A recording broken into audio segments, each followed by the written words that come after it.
मंत्री सभी शरीफ मेरे, मीडिया ने बनाया दागी। अब पाप पुण्य के खेल में कौन बने सहभागी, दागी कौन? नमस्कार।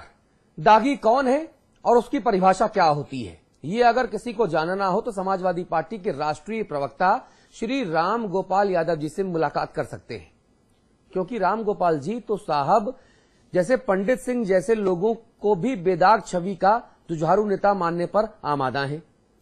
उधर जिस वक्त राम गोपाल जी दाग पर व्याख्यान दे रहे थे, ठीक वही वक्त रहा होगा जब उनके बड़े भाई और सपा सुप्रीमो मुलायम सिंह यादव अखिलेश सरकार को अल्टीमेटम देने में जुटे हुए थे। अल्टीमेटम यह कि भैया 6 महीने में चमत्कार करके दिखाओ, और ये चमत्कार जिसके लिए सपा बदनाम है वो नहीं, काम करके चमत्कार करो, चमत्कारी काम करो। बात भी सही है। अब भला जिस सरकार में इतने शफाक छवि वाले मंत्री होंगे, वहां चमत्कारी काम की उम्मीद करना गलत भी नहीं है।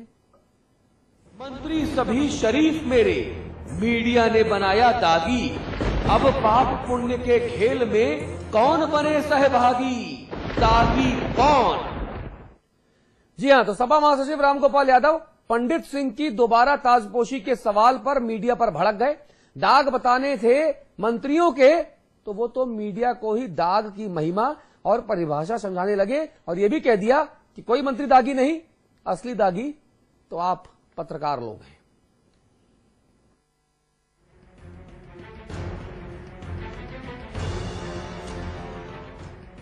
समाजवादी पार्टी के नेता रामगोपाल यादव ने मीडिया को ही निशाने पर ले लिया।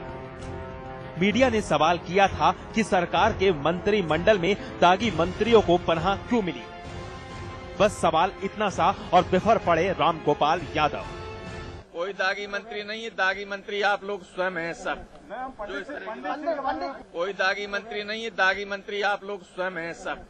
जो इस तरह लगता है रामगोपाल यादव आज मीडिया से नाराज थे, तभी तो उन्होंने यहां तक कह दिया कि विनोद कुमार उर्फ पंडित सिंह को मीडिया के दबाव में हटा दिया गया था। अब गलती सुधारी गई है और उन्हें मंत्री बनाया गया है, जो एकदम सही है। कोई दागी नहीं हमारे मंत्रिमंडल में शामिल हुआ है। किसी के खिलाफ कोई न्यायालय में मामला लंबित नहीं, कोई दोषी नहीं है। कुंभ में हुई धर्म संसद पर भी रामगोपाल यादव ने निशाना साधा। उन्होंने खुद मीडिया से ही सवाल खड़ा कर दिया कि आप बताइए कि धर्म संसद में कौन संत था। किस बात की संसद? मोदी कौन सी कोई संत उसमें नहीं था, धर्म संसद में। वहीं लोकसभा चुनावों पर रामगोपाल यादव ने उम्मीद जताई कि समाजवादी पार्टी कम से कम 60 सीटें जीतेगी।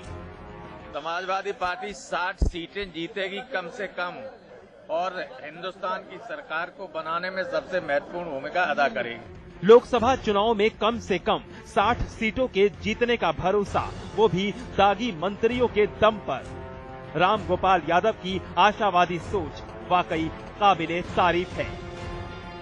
आजमगढ़ से राजीव कुमार और वाराणसी से राजू श्रीवास्तव, समाचार प्लस। उधर सपा सुप्रीमो मुलायम सिंह यादव ने फिर से अपने कार्यकर्ताओं की जमकर क्लास लगाई। आज उन्होंने साफ कर दिया कि किसी भी तरह की चापलूसी या 3-5 अब नहीं चलेगा। साथ ही उन्होंने 6 महीने के भीतर सरकार को चमत्कारी काम करने का अल्टीमेटम भी दे डाला। यह भी मुलायम सिंह जी ने कह दिया कि अगर कोई मंत्री जनता की नहीं सुने तो जनता सीधे मुझसे मिले, लेकिन ये नहीं बताया कि जनता सीधे मुझसे कैसे मिले।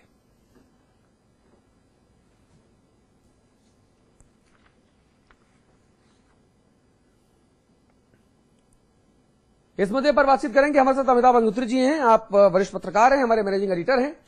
हमारे साथ उत्तर प्रदेश सरकार के मंत्री रामाश्रय कुशवाहा जी मौजूद हैं। आप सपा के राष्ट्रीय महासचिव हैं, मुलायम सिंह जी की कोर टीम के महत्वपूर्ण सदस्य हैं, और राजनीतिक गलियारों में चर्चा है कि मुलायम सिंह जी के कान में जो भी बातें कुशवाहा जी बोलते हैं वो फैसलों के तौर पर मुलायम सिंह जी के मुंह से मुखरित होती हैं।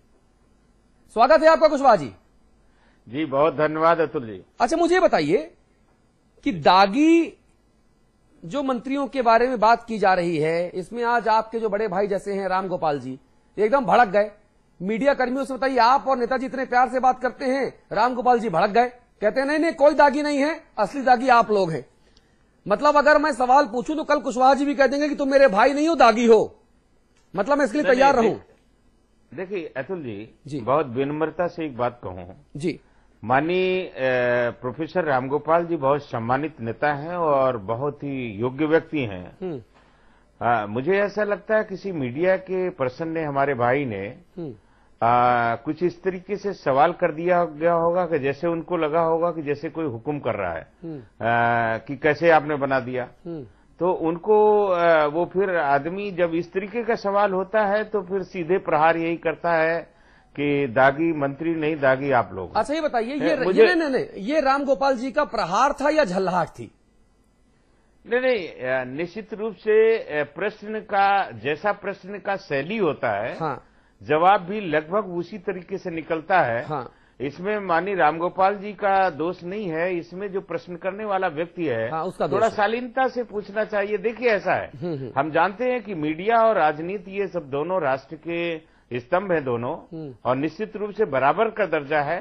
लेकिन बराबर के दर्जे में ऐसा कभी मीडिया की तरफ से सवाल न किया जाए कि जैसे मीडिया बॉस हो गया है और इस तरीके से नेताओं से सवाल करता है। मैं सहमत हूं आपसे। थोड़ा ये मैं थोड़ा एक ये सुझाव देना चाहता हूं कि हम और आप बराबर के लोग हैं। हाँ। नेता और मीडिया का व्यक्ति बिल्कुल बराबर का दर्जा है। हाँ। कोई छोटा बड़ा नहीं है। भाई साहब, ये तो बड़प्पन, भाई साहब ये तो बड़प्पन है आपका कि आप हमें बराबर का मानते हो, वरना नेता तो कहते हैं निकाल बाहर करो इनको। नहीं, निश्चित कोई जरूरत नहीं मीडिया की, कोई जरूरत नहीं मीडिया की। अब चुनाव के वक्त वही नेता मीडिया कर्मियों को मैसेज भेजते नजर आते हैं और दिवाली में मिठाई के डब्बा लिए घर खड़े नजर आते हैं जब चुनाव का मौका आता है। मैंने ये भी देखा है। नहीं, निश्चित रूप से मैं इसीलिए कह रहा हूं आप बराबर के हैं हमारे दोनों, चाहे राजनीतिक व्यक्ति हो चाहे हमारा मीडिया का आदमी है, दोनों इस राष्ट्र के स्तंभ हैं, बराबर। अच्छा एक चीज और बताइए, आज जो नाराजगी थी राम गोपाल जी की, वो अलग अलग मुद्दों पर जम के मुखरित हुई। उन्होंने धर्म संसद के मामले पर भी जम के बातें कही। उन्होंने कहा कि नहीं साहब वहां धर्म संसद में कोई संत नहीं था। मैं सिर्फ एक सवाल पूछना चाहता हूं, जब मुलायम सिंह जी को मौलाना मुलायम कहा जाता है और जब वो सिर में इस्लाम धर्म का प्रतीक टोपी पहनकर जब वो इफ्तार पार्टी करते हैं, हम भी उसमें कई बार शामिल हुए, बढ़िया खाना लजीज पकवान होते हैं, हमने भी उसका लुत्फ उठाया, तब तो सब अच्छा रहता है। लेकिन जब हिंदू धर्म की बात आती है, धर्म संसद की बात आती है, तो वहां सब संत, कोई संत नहीं था, तो डैश डैश डैश। तो आगे क्या था? मौलाना मुलायम होने पर तो आप मुस्कुराते हैं, कोई दिक्कत नहीं, लेकिन जब हिंदू धर्म की बात आती है तो आपको हर चीज गलत गलत गलत नजर आती है। ऐसा क्यों? देखिए एक बात मैं आपको बता दूं अतुल जी, हाँ। उसमें जो ये बात माननीय रामगोपाल जी ने कही है प्रोफेसर साहब ने, हाँ। कि वहां कोई संत नहीं था। हाँ। उनको हमें आपको सभी को लगता है वहां राजनीतिक बातें हो रही थी। नहीं, देश में 5 शंकराचार्यों में से 3 वहां मौजूद थे। एक स्वघोषित शंकराचार्य जी भी थे जिनकी खास कृपा, जिनके ऊपर मोहम्मद आजम खान साहब की खास कृपा है। मैं कहूं कि शंकराचार्य आशीर्वाद देते हैं, लेकिन आजम खान साहब ने अपना तथास्तु वाला हाथ अधोक्षानंद जी के ऊपर रखा हुआ है कि तुम ही सबसे बड़े शंकराचार्य हो मित्र, लो मेरा आशीर्वाद तुम्हारे साथ है। उल्टी गंगा बह रही है। कल तो आपने परिचय उस संत का कराया था। जी जी, कल हम उस संत से आपने ही मुखातिब कराया था जी, और मैंने देखा भी उनको, आपने सवाल जवाब भी ठीक किए थे, मुझे अच्छा लगा था। धन्यवाद आपका जी। अब ये है कि जहां तक प्रोफेसर साहब की बात आपने कहा है कि उन्होंने कहा वहां कोई संत मौजूद नहीं था, तो वहां जो धर्म से संबंधित बातें हो रही थी वहां तो संत थे, लेकिन जहां राजनीतिक बातें हो रही थी। राम आश्रय जी, 3 बात पूछूंगा इस संत के मुद्दे पर, फिर पंडित सिंह पर बाद में आएंगे। तत्कालिक विषय आया इसलिए मेरे दिमाग में तुरंत सवाल उठा। जो लोग उत्तर प्रदेश से परिचित हैं, वो लोग गोरखनाथ पीठ की उपेक्षा हो सकती है क्या उत्तर प्रदेश में? अव्वल तो कहीं नहीं हो सकती, नेपाल में भी नहीं हो सकती, बिहार में भी नहीं हो सकती, दुनिया भर में उसके अनुयायी हैं, लेकिन क्या गोरक्षपीठ की उपेक्षा करके चला जा सकता है? और गोरक्षपीठ का आचार्य संत नहीं, ये कौन मानेगा? वो किसी पार्टी का हो। दिग्विजय सिंह जी निर्दलीय जीते थे, अवैधनाथ जी के गुरु। वो पीठ अपने में शक्तिपीठ है पूरब की, ये तो आप मानते हैं। कांची कामकोटि पीठम के शंकराचार्य स्वामी जयेंद्र सरस्वती मैं नाम बताऊं इस देश के कितने बड़े बड़े लोग उनके शिष्य परंपरा में आते हैं, जो भारत के राष्ट्रपति रह लिए, प्रधानमंत्री रह लिए, सेकुलर लोग। बीजेपी वालों को छोड़ दीजिए, नहीं आप कहोगे तो कम्युनल है। उनके चरणों में जाके बैठते रहे, उनके गुरुजी थे चंद्रशेखरेंद्र सरस्वती। अब क्या बताऊं लोगों को, पढ़े लिखे तो समझ आए। उनके पास इंदिरा जी जाके बैठती थी उनके चरणों में। इंदिरा जी तो सेकुलर थी ना, जवाहरलाल जी की बेटी थी। वासुदेवानंद सरस्वती, उन्हीं से मुकदमा लड़ रहे स्वरूपानंद सरस्वती। अगर वो शंकराचार्य नहीं तो मुकदमा किस बात का। और अगर एक स्वीपिंग रिमार्क कोई राजनेता दे दे जो उत्तर प्रदेश की जमीन को जानता हो कि कोई संत नहीं था, सब फर्जी थे, तो थोड़ा समझ नहीं आती बात मुझे। जी कुशवाहा जी, देखिए मैं इसमें अग्नोत्री साहब एक बात कहूंगा, जहां तक धर्मनिरपेक्षता की बात है, जो भी धर्मनिरपेक्ष नेता होगा सभी धर्मों को इबादत करेगा, चाहे हिंदू हो, चाहे मुस्लिम हो, चाहे सिख हो, चाहे ईसाई हो, कोई पंथ हो, कोई संत हो, कोई मौलाना हो, हम सभी को इबादत करेंगे, उसकी उपेक्षा नहीं कर सकते हैं। ये बात हम आपके साथ संबद्ध दो अलग अलग बातें। कुशवाहा जी, इबादत करना और उपेक्षा करना अलग अलग बातें हैं। लेकिन आपने तो फर्जी बता दिया ना सबको। मैं आपकी परिभाषा के हिसाब से और राम गोपाल जी की परिभाषा के हिसाब से तो मैं तो घोर सांप्रदायिकवादी आदमी हुआ। मैं तो केवल मैं हिंदू हूं, मंदिरों में जाता हूं, पूजा अर्चना करता हूं, जितना मुझसे हो पाता है उतना करता हूं, और अपना परिवार पालता हूं, अपना काम करता हूं। लेकिन जो धर्मनिरपेक्ष व्यक्ति है, मैं उसकी बात कर रहा हूं। हाँ, तो यही हुआ ना कि मतलब अतुल अग्रवाल धर्मनिरपेक्ष नहीं है, क्योंकि अतुल अग्रवाल मस्जिद नहीं जाता, अतुल अग्रवाल गुरुद्वारे नहीं जाता, चर्च नहीं जाता, बौद्ध मंदिर नहीं जाता, इसलिए अतुल अग्रवाल एक घोर सांप्रदायिक आदमी है। मतलब ये हो गया। नहीं, आप सांप्रदायिक नहीं हो सकते हैं। और यदि आप ये कह रहे हैं कि मैं कहीं नहीं जाता हूं तो मन से तो आप मानते हो। राम आश्रय जी, समस्या मालूम कहां है? मूल पर बात करें, पत्तों पे नहीं, जड़ पे बात करें। मैं बहुत सम्मान करता हूं, शायद बहुत नई पीढ़ी के बच्चे नहीं जानते होंगे, लेकिन आप तो जानते हैं, मैं अली मियां साहब का बहुत एहतराम करता हूं। इस दुनिया भर में जो कुछ मुस्लिम विद्वान हुए पिछले 100 सालों में, उनमें एक अली मियां साहब। अगर कोई राजनेता अली मियां को फर्जी कहे तो अब तो रहे नहीं वो, स्मृति शेष है, तो भी मुझे दुख होता। और मुझे दुख इस बात पर भी है अगर कोई जयेंद्र सरस्वती को फर्जी कहे। जी, योगी आदित्यनाथ साहब हमारे साथ जुड़ रहे हैं। आप गोरखपुर से बीजेपी के सांसद हैं, गोरक्षनाथ पीठ के आप सर्वे सर्वा हैं। इस सांसद से बड़ी पहचान गोरक्ष पीठ के आचार्य की है। इसलिए मैंने जोड़ा। योगी जी, स्वागत है आपका। धन्यवाद जी। योगी जी, मुझे बताइए, आज राम गोपाल जी ने जो बयान दिया कि धर्म संसद इलाहाबाद में जो हुई उसमें कोई भी संत नहीं था, सब फर्जी थे, इस बयान पर क्या कहना चाहते हैं? उत्तर प्रदेश सरकार के मंत्री श्री राम आश्रय कुशवाहा जी हमारे स्टूडियोज में बैठे हुए हैं।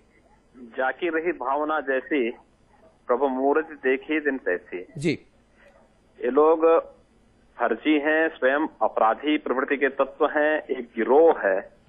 तो इन लोगों के द्वारा देश के पूज्य धर्माचार्यों, प्रमुख आचार्यों के प्रति इस प्रकार की भाषा का ही उम्मीद की जा सकती है, इससे ज्यादा नहीं। इन लोगों ने जिस प्रकार के गो हत्यारों को लोग मंत्री बनाते हैं। मेरा जवाब रह जाएगा। नहीं, आपको जवाब देने का मौका दूंगा और फोन नहीं कटने दूंगा। योगी जी का फोन नहीं कटने दूंगा। कुशवाहा जी, आपको पूरा बोलने का मौका दूंगा। प्रयोग कर सकते हैं, इससे उम्मीद इनसे नहीं की जा सकती है। जी। और मुझे लगता है कि जो इनकी प्रवृत्ति है उसके अनुरूप ही अपनी भाषा का प्रयोग कर रहे हैं। योगी जी, अब आप प्लीज फोन मत काटिएगा, आपने अपनी बात कही है। अब राम आश्रय कुशवाहा जी कहना चाहते हैं। जी, राम आश्रय जी प्लीज।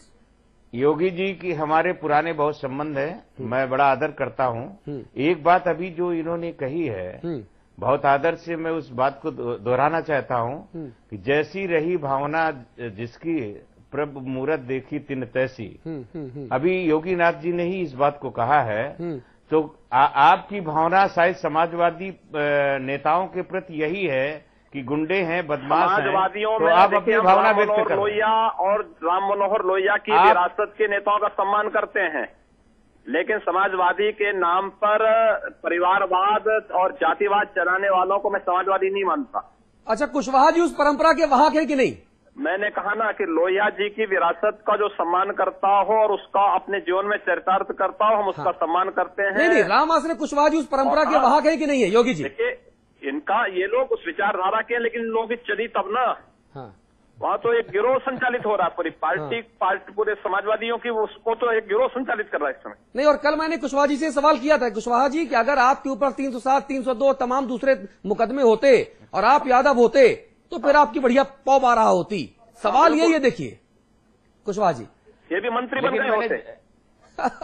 मैंने जवाब भी दिया था अतुल जी, अपनी शराब, मैंने जवाब भी दिया था के कारण ये बैकफुट पर है जी। नहीं योगी जी, आपकी इस बात से तो कहीं ना कहीं थोड़ा सा सहमत मैं भी हूं, मेरे भाई हैं और मैं भी चाहता हूं कि आगे बढ़े कुशवाहा जी, लेकिन कहीं ना कहीं ये ड्रॉबैक है कि इनकी जो खाता बही है ना, उसमें मुकदमे थोड़ा कम है। मैंने तो कहा ये लोग लोहिया जी के